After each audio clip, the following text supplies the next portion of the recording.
we are from Delta State. Mr. Speaker, this is one death too many. Every day we wake up and the first thing that greets us is killing of our brothers and our sisters. Mr. Speaker, there's a loud drum resonating from the west to the east, from the south to the north. Mr. Speaker, this drum is speaking one word, and we must be careful, sir, that we dance on the side of sense. Mr. Speaker, there are people that are saddled with the responsibility of protecting us in this country. But unfortunately, the security agencies have no solution. The federal government have no solution. And like somebody said, we are partners in progress. As legislators, we must do something. Because if we don't do something, Mr. Speaker, the people will resort to self-help, and that we cannot afford.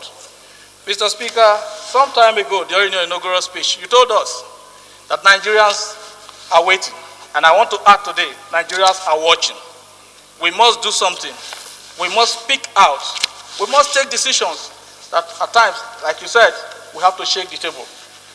Mr. Speaker, the people are speaking loud and clear that here, Nigerians and our government has failed to secure our people, because the primary responsibility of every government is to secure lives and property. And that we know the Nigerian state have not been able to do.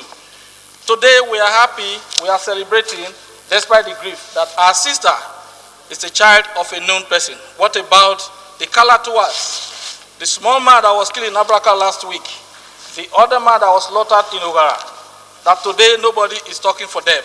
So many of our people are dying every day. And we as a parliament, we must rise up and speak to help Nigeria out of this predicament. We can't afford it, because the next thing that will happen, Mr. Speaker, the drum is getting louder by the day. And one day, the bubble will burst. And when it bursts, we are over 200 million Nigerians. We have nowhere to run to. We have just one country that we must try as much as possible to protect. And if we cannot protect it, Cameroon cannot contain Nigeria. Ghana cannot contain Nigeria.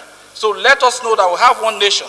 And the people that are saddled with this responsibility of protecting us, Mr. Speaker, they must rise up and do their job. And if they cannot do it, I don't see any reason. So many people are qualified to head our security agencies. I don't see any reason where we do the same thing every day and expect the same result.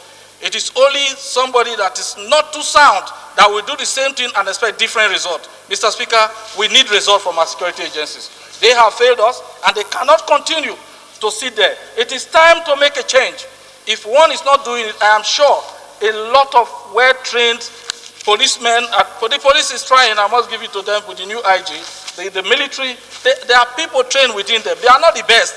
They are not the only ones in Nigeria. If they cannot help us, let's get other people to help us before Nigeria take helping themselves on their own. Thank you, Mr. Speaker.